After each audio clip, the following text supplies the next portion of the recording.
Coucou les amis, c'est Amélie, j'espère que vous allez bien. Aujourd'hui, on fait une vidéo pour une revue de livres. C'est s'ouvrir au channeling. Et je pense que pour vous expliquer un petit peu ce livre, on va peut-être regarder le sommaire ensemble. Et je vous dis tout au fur et à mesure. Alors avant de vous exposer le sommaire un petit peu plus en détail, je pense que c'est important d'expliquer qui sont les auteurs et le contexte dans lequel ils ont voulu écrire ce livre. Donc les auteurs, c'est Sanaya Roman et Duane Packer. Et c'est en 1984 qu'ils auraient reçu un message de leur guide, Orin et Daben, qui leur ont annoncé qu'il y aurait une croissance spirituelle accélérée pour l'humanité et qu'il était important que chacun puisse essayer de s'ouvrir au channeling, notamment pour s'élever. Donc, ils ont écrit ce livre dans le but justement de pouvoir nous apprendre à le pratiquer, car effectivement, le channeling, la canalisation, le fait de recevoir des messages, on en est tous capables. De manière plus concrète, pour nous expliquer tout ça, leur livre est divisé en 3 parties. Et la première partie qui vous explique ce qu'est le channeling, qui va vous introduire le channeling, avant de vous expliquer comment vous pouvez faire concrètement la technique. Et enfin, en 3e partie, nous verrons qu'il y a un partage de leurs expériences, car les auteurs font du channeling bien sûr, mais ils font aussi des formations. Donc ils nous font un retour d'expérience, leur propre expérience et l'expérience des personnes qu'ils ont formées. En ce qui concerne la première partie, l'introduction au channeling, ils nous expliquent les bénéfices. Avec le channeling, on est plus ancré, plus créatif, le taux vibratoire monte et on va vers une évolution spirituelle qui nous permet de reprendre un pouvoir personnel. Et puis, le channeling nous aide aussi à découvrir nos buts supérieurs. Donc, notamment, si vous vous demandez ce qu'est votre mission de vie, parce que ça aussi, c'est un terme qui est souvent à la mode, eh bien, le channeling peut vous y aider forcément. Rien de tel que votre propre guidance. Alors, en parlant de guide, justement, il nous précise aussi que tout le monde peut avoir un guide, mais parfois on oublie simplement de le demander. Donc, n'oubliez jamais de faire la demande quand vous voulez quelque chose, que ce soit à l'univers, à qui vous voulez, mais faites la demande, sinon les choses ne peuvent pas venir toutes seules. Rien n'est fait contre votre volonté. Donc si vous demandez un guide, vous en aurez un, et puis il sera là pour vous guider. Maintenant, qui sont-ils? Ils ont essayé aussi de nous décrire un petit peu qui pouvaient être les guides, parce que c'est bien beau de donner une technique, mais après, on ne sait pas trop qui ou ce qu'on va rencontrer. Donc, ils ont essayé de nous décrire un petit peu ce qu'étaient les guides. Ils disent que ce sont des personnes de haut niveau qui viennent du royaume de lumière, et que vous pouvez avoir différentes perceptions pour recevoir les messages. Notamment, ça peut être les couleurs, les sons, l'ouverture de cœur, ou peut-être autre chose, parce que n'oubliez pas qu'on est tous différents. Ensuite, ils insistent aussi sur le fait que les guides vont être tolérants et qu'ils n'interviendront qu'à votre demande. Rien ne sera jamais fait contre votre volonté. Et ils se distinguent notamment en ça, justement, des entités de plus basse vibration, qui voudraient peut-être se faire passer pour vos guides, peut arriver.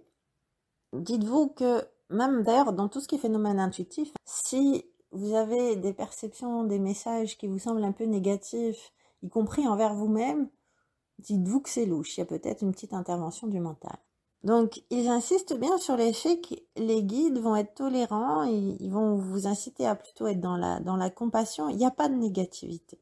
Et puis, ils vous expliquent aussi que ils vont entrer en contact en douceur avec vous, et que pour entrer en contact, vous allez devoir élever votre vibration, eux baisser la leur, et ils arriveront toujours à trouver des moyens avec vos canaux pour que vous puissiez réussir justement à comprendre les messages et pouvoir les retraduire ensuite.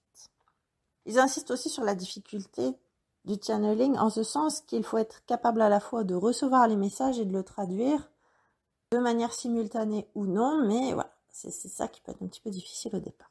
Alors maintenant, deuxième partie, la technique. Grosso modo, j'essaie de vous résumer assez rapidement, il vous explique qu'il faut se détendre, être capable de se concentrer, parce que souvent il y a les pensées qui passent, donc il faut vraiment être quand même concentré, et à chaque fois ils insistent que si chaque étape n'est pas maîtrisée, c'est inutile de passer à l'étape suivante. Parce que après, effectivement, une fois qu'on a ça, tout simplement, on augmente notre vibration, puis on entre en contact avec nos guides. Sinon, ils nous expliquent aussi qu'on peut canaliser pour nous, mais aussi pour les autres. Et ils nous disent aussi un peu comment faire, parce que c'est pas toujours évident. Hein, c'est délicat, c'est un peu comme quand vous tirez les cartes. Hein, tous ces arts où on essaie de transmettre des messages, il faut toujours aussi quand même être assez mûr pour pouvoir transmettre les messages. Et en aucun cas être négatif. Et donc enfin, pour terminer leur ouvrage, eh bien, ils vous expliquent les différentes expériences à travers leur formation. Et ils nous expliquent que justement, chez les personnes qu'ils ont formées au channeling, on peut tout de suite remarquer une transformation. Certains se sentiront mieux, ou fatigués, ou plus créatifs. Il peut y avoir plein d'autres réactions, mais ce qu'ils remarquent, c'est que tout de suite, après l'expérience, chacun est transformé. Et moi, ça, je veux bien le croire, puisqu'effectivement, on doit élever sa vibration pour ça, forcément. Ça change des choses dans notre vie. Pour conclure, je voudrais terminer sur un point que je trouve très intéressant dans leur ouvrage. C'est notamment lorsqu'ils disent est-ce qu'on peut faire du channeling pour essayer d'avoir des événements futurs, donc pour soi ou pour les autres. Et ils insistent bien sur quelque chose qui est intéressant, à savoir que les guidances futures, souvent on veut savoir ce qui va se passer dans l'avenir, certes, mais n'oubliez pas que vous pouvez être créateur de votre vie. Et moi-même, par exemple, c'est pourquoi je tire beaucoup moins les cartes pour moi qu'avant. Avant, je dirais, j'étais peut-être un petit peu plus addict.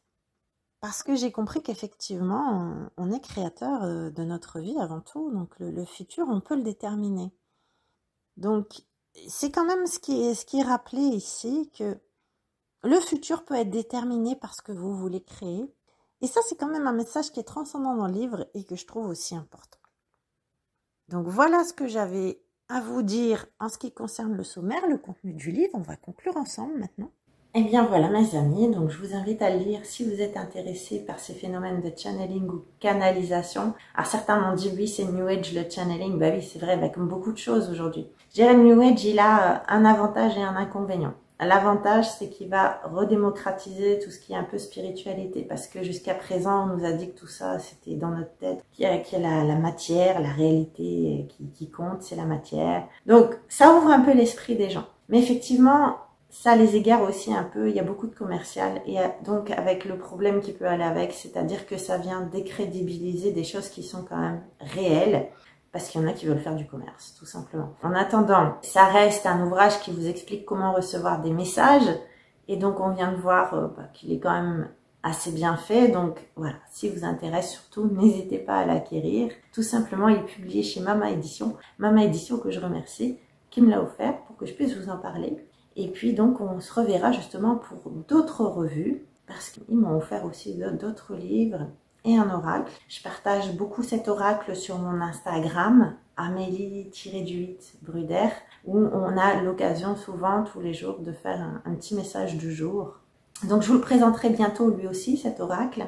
Et puis en attendant, eh bien j'espère que la vidéo vous a plu et n'hésitez pas à lire le livre une fois encore si ça vous intéresse. Et puis bien sûr après d'expérimenter, parce que lire c'est une chose, mais rien ne vaut notre expérimentation propre. Merci pour votre écoute. N'oubliez pas de vous abonner, de partager si la vidéo vous a plu. Et je vous dis à bientôt pour d'autres vidéos.